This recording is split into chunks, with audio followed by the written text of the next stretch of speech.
ஒரு சிலர் சொல்றாரு, நான் ஒரு 15 வருஷமா ஆஸ்பத்திரி செலவு வந்துட்டு இருக்கு, பல லட்சம் வந்துட்டு இருக்கு, போயிட்டு இருக்கு, அப்படி இருக்கு, இப்படி இருக்கு அப்படின்னு சொல்லிட்டு, இவர் எந்த கர்ணத்துல பிறந்திருக்காருன்னு பார்த்து அந்த கருணாநாதனை வழிபாடு செய்யப்பட வேண்டும்.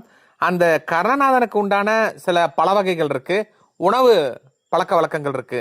அந்த உணவு பழக்க வழக்கங்கள் அந்த முறையில நாம உண்ணப்பட்டால், அதை பயன்படுத்தப்பட்டால் அந்த வியாதியானது அதோட வியாதியின் வீரியமானது குறைகிறது. டாக்டர்கிட்ட போறோம் வரோம் அது வேற. பட் இருந்தாலும் அதோட வீரியத்தை குறைக்க குறைக்க நம்முடைய மருத்துவ செலவுகள் குறைகிறது, நம்முடைய டென்ஷன் ரொம்ப குறையுது அப்படிங்கிற ஒரு கருத்து இருக்கு. இந்த ஏப்ரல் மாசம் எலெக்ஷனுக்கு முதல் நாள் 22ஆம் தேதி கர்ணமும் மகாலட்சுமி கடாட்சமும். இப்போ கர்ணங்கள் மொத்தம் 11 கர்ணங்கள் இருக்கு. எந்த மனிதனா இருந்தாலும் அந்த 11 கர்ணத்துல ஒரு கர்ணத்துல பிறந்திருப்பார். அந்த கர்ணம் தப்பினால் மரணம் அப்படிங்கிற மாதிரி சில கருத்துக்கள் இருக்கு. இந்த கர்ணநாதன் யார்? ஒவ்வொருத்தருக்கும் ஒரு கர்ணத்தில் பிறந்தால் ஒரு குறிப்பிட்ட கடவுள் இருப்பார். அந்த கடவுள் வந்து அவரை போய் நம்ம ஆக்டிவேட் பண்ணிட்டே இருக்கணும். அதுக்குண்டான சில கலர் இருக்கு, அதற்குண்டான சில தெய்வங்கள் இருக்கு, அதற்குண்டான சில வடிவங்கள் இருக்கு, அதற்குண்டான சில பிளட் குரூப் நட்புகள் இருக்கு, அதற்குண்டான சில நட்சத்திர நாட்கள் இருக்கு, அதற்குண்டான சில டிரெக்ஷன் இருக்கு.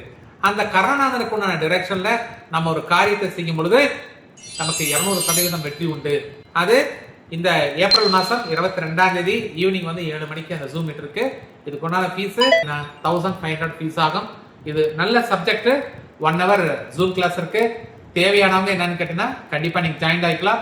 தேவை ஏற்பட்டால் நீங்க கால் பண்ணி 9944439027 இந்த நம்பரை கான்டாக்ட் பண்ணி ஏதாவது டவுட் இருந்தா கேட்டுக்கோங்க. கண்டிப்பா ஜூம் மீட்ல மீட் பண்ணலாம். நன்றி.